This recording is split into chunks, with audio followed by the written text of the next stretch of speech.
Hello students, in last lecture we have started our lesson number 4.6, that is the Phantom Tollbooth, a book review.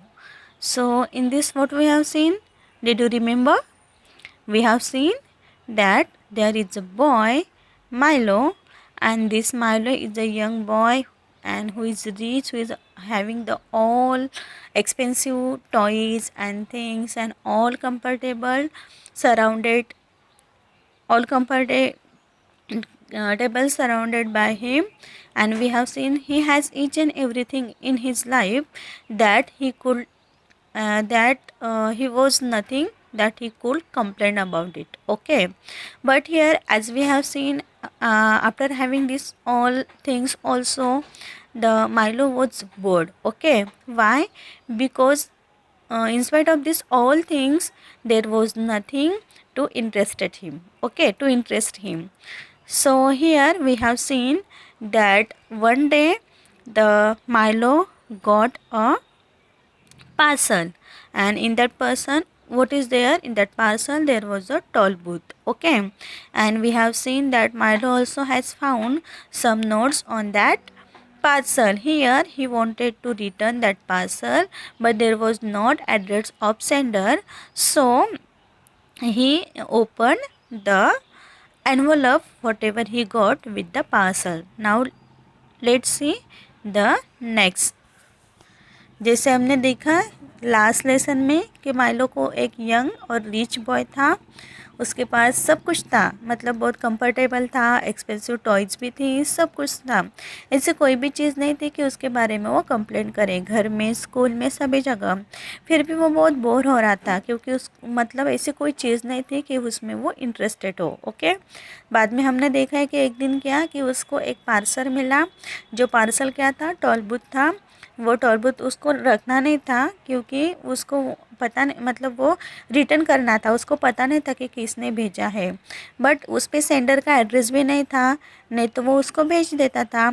तो finally उसने क्या किया, उस पर sender का एड्रेस नहीं है, भेज नहीं सकता, और वो भी अभी बहुत बोर हो चुका था, तो कुछ चाहिए, इसकी वजह से उसने क्या किया, तो उसके ऊपर जो एनवलप था वो ओपन किया, और उसमें हमने देखा कि उसमें कुछ इंस्ट्रक्शन थे कि वो टोल बूथ के अंदर क्या क्या है और कौन सी चीज़ कैसे इस्तेमाल करनी है, etcetera. Okay, now let's see the lesson here. And in smaller letters at the bottom, it concluded results are not guaranteed, but if not perfectly satisfied, you wasted time will be refunded. Okay, कि यहाँ पे आपने देखा कि जो Milo था वो मतलब उस पर ऐसे लिखा था कि इसमें रिज़ल्ट जो है वो गारंटेड नहीं है, बट ये क्या होगा, सेटिस्फैक्शन, मतलब आपको सेटिस्फैक्शन होगा कि नहीं पता नहीं, इट नॉट परफेक्टली सेटिस्फाइड, ये परफेक्टली सेटिस्फाइड भी नहीं होगा, बट अगर आपके पास बहुत सारा टाइम है वेस्ट करने में तो आप इसको रिफ़ंड कर सकते हो। और इसके हिसाब से क्या हुआ कि माइलो ने उसको जो मतलब ये उसके पास जाना और उसके साथ खेलना शुरू कर दिया। Because Milo had nothing else to do, he followed the directions and erected the toll booth. It was a proper booth with windows and a room and a coin box. Okay, अभी जैसे हमने देखा कि उसके पास वैसे भी करने के लिए कुछ भी नहीं था, इसलिए उसने क्या किया कि डायरेक्टली वो जो टोल बूथ था उसमें जाके बैठ गया, और वो एक प्रॉपर टोल बूथ था जिसमें विंडोज़ भी थी, रूम भी थी एंड कुछ कॉइन बॉक्स भी थे। But what is the use, thought Milo, there was no highway attached to the booth. Nevertheless, Milo set up the precautionary signs, unfolded the map, and chose a destination. He chose it at random because he had never heard of any of the places shown on the map, and so one was as good as any other. Okay, अभी क्या हुआ, उसने coin भी देखे, but वो coin क्यों थे पता है ना आपको, क्योंकि टोल भरना पड़ता है आपको रास्ते में। बट उसने सोचा कि ये सारी चीज़ों का यूज़ क्या है, क्योंकि इसमें तो कोई हाईवे भी नहीं है जो इस बोट को अटैच है।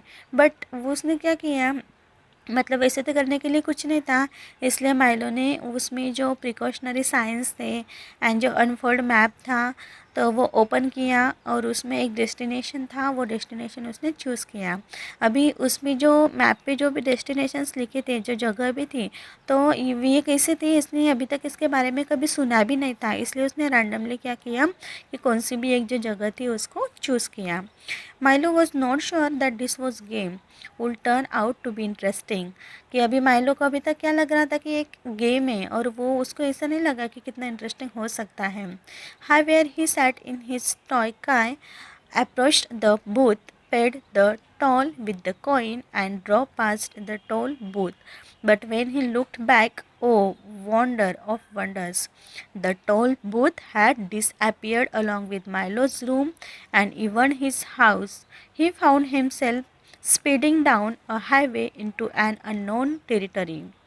What happened next in the story of Normal Justice novel The Phantom toll booth, कि क्या हुआ कि जैसे माइलो ने इनसाइड वहाँ पे बैठा, उसने एक डेस्टिनेशन जो था वो उसको सिलेक्ट किया।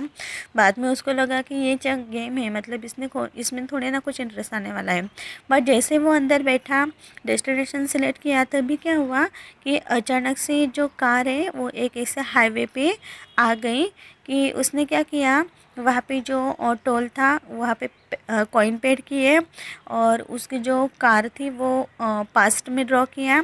और अचानक से उसने देखा पीछे कि उसको इतना बहुत मतलब आश्चर्य हुआ कि उसकी जो टोल बूथ थी अभी वो माइलो के रूम से, यहाँ तक कि उसके घर से डिसअपियर्ड हो चुकी थी। वो ऐसे एक नए रास्ते पे, एक हाईवे पे आई थी, जहाँ पे वो जो माइलो था बहुत स्पीडली, उसका जो टोल बूथ था वो एक अननोन टेरिटरी के हाईवे पे जा रही थी। ओके, तो इस आगे क्या हुआ अगर आपको जानना है तो you must how to read the novel of the normal justice the Phantom Tollbooth. Though Milo didn't know it then, he had begun his journey in the land of expectations. He was in the kingdom of wisdom. अभी क्या हुआ, Milo को तो कुछ पता नहीं था, but उसने जैसे टॉल बूथ में बैठ के अपनी जर्नी शुरू की, तो वो उसकी जर्नी कैसे थी, दैट इज़ अ एक्सपेक्टेशन था, मतलब लैंड ऑफ एक्सपेक्टेशन उसकी जर्नी थी। And he was in the kingdom of wisdom, अभी वो कहाँ पे था, he was in the kingdom of the wisdom. He had many adventures there, he had to rescue the princess Rhyme and Reasons from castle of air. अभी वहाँ पे जब गया तो उसके सामने बहुत सारे एडवेंचर्स थे, उसको काम भी था। क्या काम था, तो उसको जो प्रिंसेस ऑफ राइम थी उसको वहाँ से निकालना था, कासल ऑफ एयर से उसको निकालना था। Okay, was Milo find his life interesting later on. इसके बाद में आपको क्या लगता है कि जब वो इस टूल बूथ में बैठा, न्यू हाईवे पे गया, उसको प्रिंसेस को तकलीफ में से बाहर निकालना था, बहुत सारे एडवेंचर्स थे उसको फेस करना था, तो इसके बाद क्या माइलो की लाइफ इंटरेस्टिंग बनी होगी।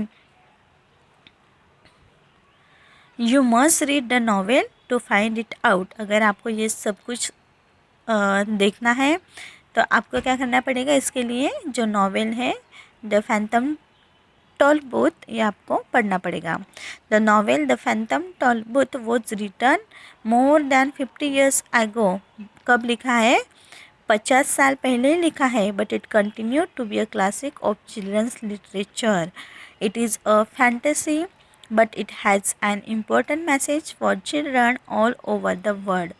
It has helped them to look at their school and studies in a new light. Okay, मतलब 50 साल पहले लिखा है, बट इसमें जो इम्पोर्टेंट मैसेज दिया है, और आपको मतलब जो बच्चे हैं इन बच्चों को स्कूल एंड स्टडी के बारे में एक न्यू लाइट्स जो है वो इस नॉवेल से मिलती हैं।